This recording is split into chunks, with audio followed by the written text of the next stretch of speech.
Forgotten Realms, Edition 3.5. Karsus. The land that now comprises the Silver Marches looked very different thousands of years ago. In those days, there was no Anarok desert yet. All lands but the coldest mountains and the rocky moors were covered in deep forest, split by rivers running very much where they do today. Deep in the midst of dawn, elves raised their first and mightiest realms in this area. Eri Vandare, in the depths of the high forest, Elefarn along the northern Sword Coast, the Miraritar, which is now the blasted High Moor. For more thousands of years, these realms endured. The dwarves of Dazone conquered mountains and caverns from the spine of the world to the narrow sea, where the western edge of the Anarok now lies. Goblins flourished everywhere, and orcs rose in the northernmost peaks of the glaciers. Humans, too, lived in the north. They learned magic from elves, and humans and orcs fought over the ruins left when the great elf kingdom made war upon each other. The first human realm of note was Ilusk, now little more than an echo in the city of Luskan. Ilusk lay along the Sword Coast, though its true extent is only guesswork now. Where the dwarf realm of the Dazone reached its southeast border, Netheril began. This mighty empire, the second great human land in the north, grew about the narrow sea between -4,000 or -4,000 and -3,000 DR. In their arrogance, the human of the Netheril thought to work greater, more reckless magics than the elves had ever dared to master.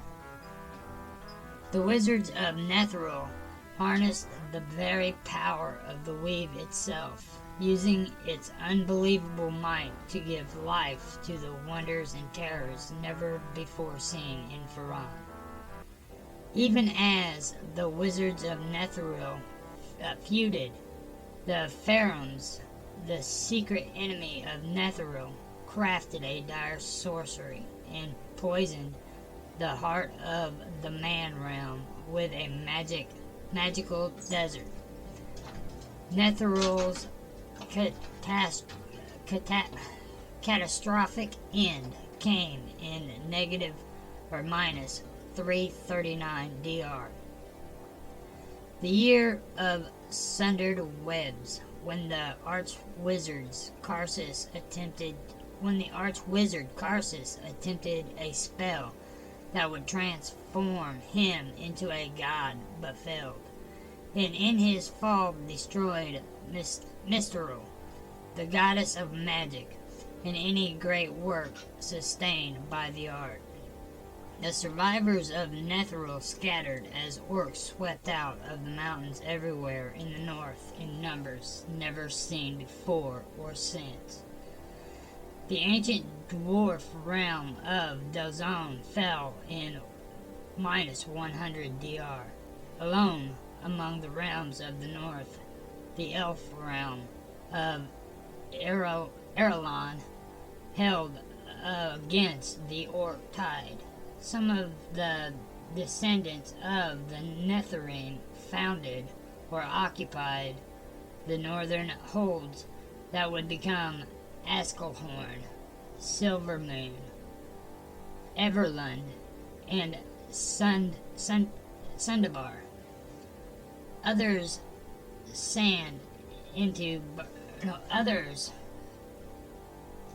turned into barbarism,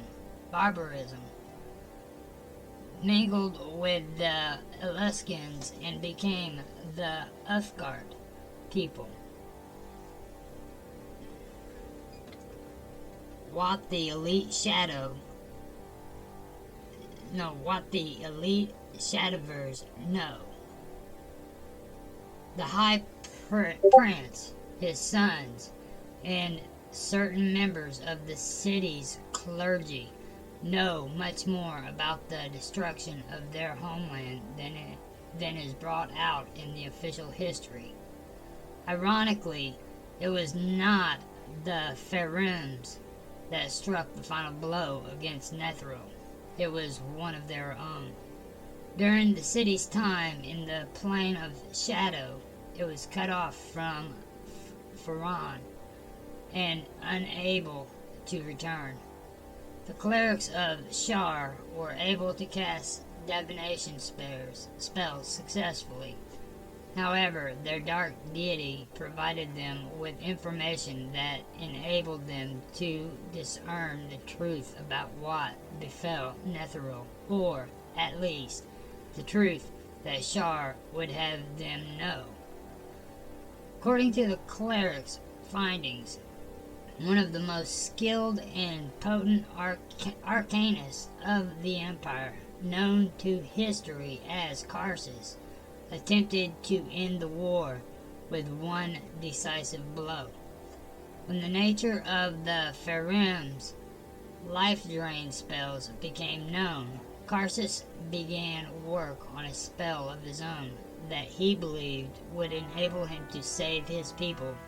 Without a doubt, it was the mightiest arcane magic ever wielded by a mortal in the history of Faerûn. Karsus's spell would enable him to merge temporarily but directly with the essence of any deity. He would in fact temporarily become a deity, gaining access to the divine power. He planned to wield his divine might to destroy the Faerûns and end their threat forever. Though he was aware that the spell might well cost him his life, Karsus deemed the sacrifice worth the risk. However, something went terribly wrong.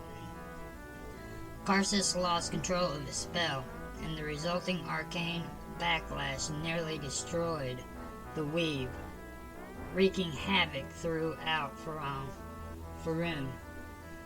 Karsus was killed by the unrestrained magical energy, and the magnitude of the damage to the weave sent Netheril's flying cities plummeting to the ground, killing all their inhabitants, enclaves, outposts, and communities of all sizes across the Empire. Outposts and communities of all sizes across the Empire suffered similar fates as their mythallars exploded, and their immense architectural achievements came crashing down atop their citizens. Only the High Princess's cities safely within the Plane of Shadow was spared this fate. High Prince Talamond and the other Shadowvars who are aware of these facts are content to allow their subjects to believe that the Faerûns caused their empire's downfall. What really happened? Karsus, the Arcanist, decided to merge with Mistral and Netherese, the Netherese deity of magic. The result was catastrophic. When his essence combined with Mistral's, the deity lost the ability to maintain the weave. The goddess sacrificed herself to save the weave before the damage became unrepairable. But in so doing, she temporarily obstructed the weave, ending its connection with Faron. Karsus was killed by the experience, just as he had predicted, but he did not gain Mistral's divine power for a period long enough to wield it successfully. The wholesale cessation of magical energy sent arcane shockwaves throughout Faerun, since all spells and wondrous items ceased to function abruptly. The survivors of this catastrophe and their descendants were responsible for the rise of the now ruined empires of Honoria, Hilandith, and Assam, but Nethril itself was gone. Eventually, Mistral was able to reincarnate herself and restore the weave to its proper state, but it was too late for the people of Nethril. The folly of Karsus had done what the Faerun had been unable to do. The Netherese Empire was no more. The body of Karsus, made gigantic by the influx of divine energy, fell to earth as he died. It shattered, leaving a silent reminder of his folly to the future wizards, a single red stone butt at the base of a high cliff in what is now the Dire Wood.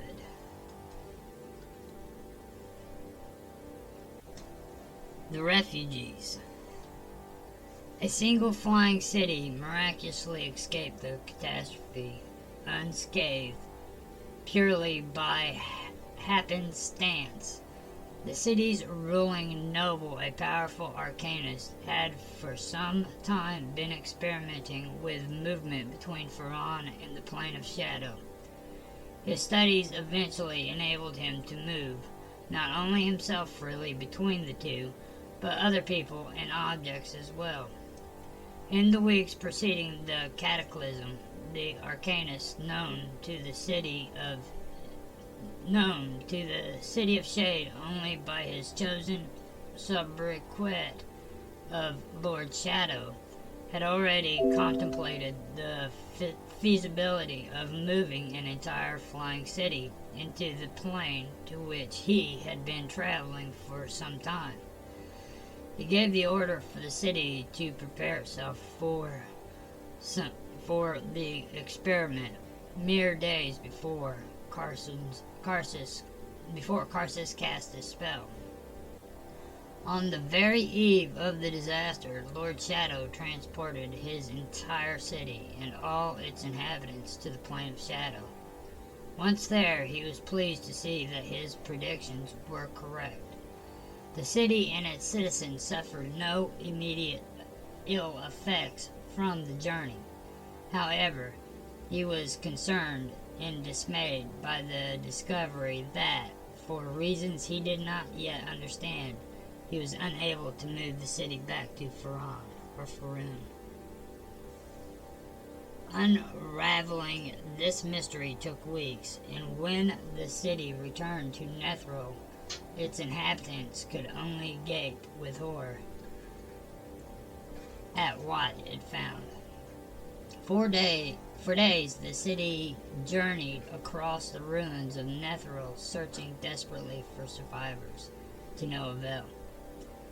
Presuming this hideous revelation to be the work of the hated Faerims, the Netherese thirsted for revenge. Lord Shadow realized, however, that a single flying city was no match for the Faerims. Moreover, he considered it likely that the Netherese dwelling in his city might well be the last of their race. He concluded that he could not afford to risk losing his city and subjects as well, vowing that one day the city would return to Faerun to re-establish the ruined empire. The Arcanist transferred his city back into the Plane of Shadow, where, through unforeseen circumstances, it remained far longer than he had originally planned.